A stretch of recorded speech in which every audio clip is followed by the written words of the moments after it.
a high stakes situation like a disaster, you need to be able to rely on the model output. 자, 여기서 high stakes라는 표현이 나오는데 여기서 이 stake가 뭐냐면 약간 리스크 같은 거예요. 그러니까 원래 stake라는 표현은 어디서 많이 쓰냐면 특히 약간 stock, 주식이나 아니면 gambling, 도박 같은 데서 많이 쓰죠. 왜 stake가 굉장히 위험한 상황에서 뭔가를 했을 때 이제 뭔가 얻을 수도 있고 잃을 수도 있는 어떤 것, something. 그러니까 something that you could win or lose in the game. 이렇게 되거든요. 뭔가 잃을 수도 있고 얻을 수도 있는 그런 상황인데 좀 약간 위험한 상황을 보통 얘기를 해요. something at risk. 그러니까 뭔가 위험한 상황에 있는 무언가를 이제 stake라고 표현하거든요. 여기 같은 경우는 마찬가지예요. 그러니까 high stakes니까 굉장히 위험한, high는 높은 거니까 굉장히 위험한 상황, 위험한 것들에 대한 걸 얘기를 하고 있는 거죠. stake. 이게 가끔 우리 얘기하는 beef steak의 steak가 아니에요. 좀 달라요. 그러니까 S-T-E-A-K 그게 steak고 여기는 지금 STAKE입니다. 애초에 발음은 똑같아요, 사실. 그래서 헷갈릴 수 있는데 이게 좀 다르다는 거 사실. 오케이. 그 다음 문장에 AI systems trained on this skewed data can be less accurate in the places most vulnerable to disasters. 여기서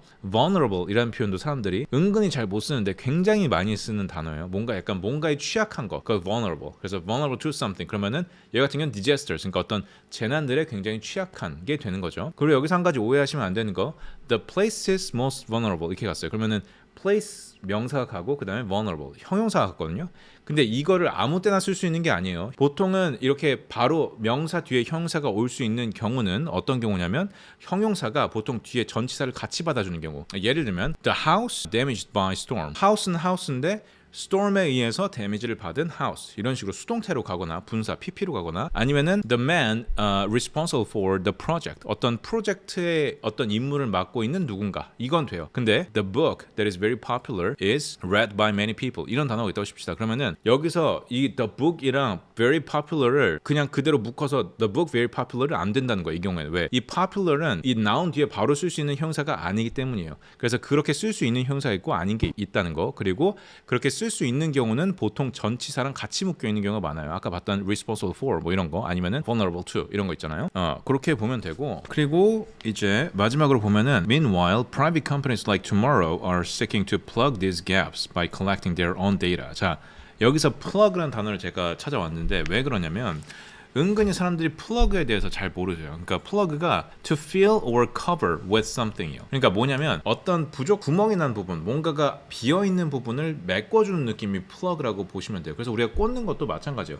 그 구멍에 있는 부분을 꽂아내니까 플러그가 되는 거예요. 이해되셨나요?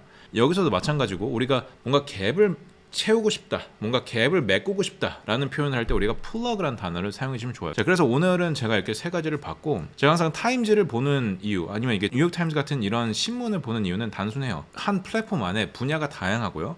뭐 정치, 경제, 사회도 있지만 문학이나 운동 뭐 이런 것도 있어요. 굉장히 다양하게 있는데 뭐 그런 분야별로 보는 것도 일단 중요하기 때문에 각 분야별로 표현이 어떻게 다른가 이런 것도 알 수가 있고요. 그만큼 또 어휘도 굉장히 다양하고요. 그 각 분야마다 쓰이는 어휘가 또 다르거든요. 그런 것도 있고 동시에 더불어서 단어 자체 그리고 뭔가 표현 자체가 굉장히 정갈해요. 그러니까 미국인이라고 해서 다 영어를 잘하는 게 아니거든요.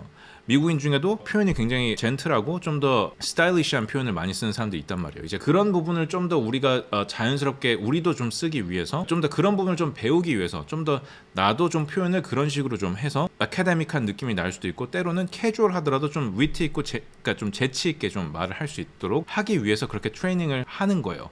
Right? 그래서 이런 자료를 갖고 트레이닝을 한다고 보시면 돼요. 그래서 오늘은 제가 여기까지 보고 또 궁금하신 점 있으시면 또 언제든지 댓글이나 뭐 그런 거 남겨주셔도 괜찮습니다. Right?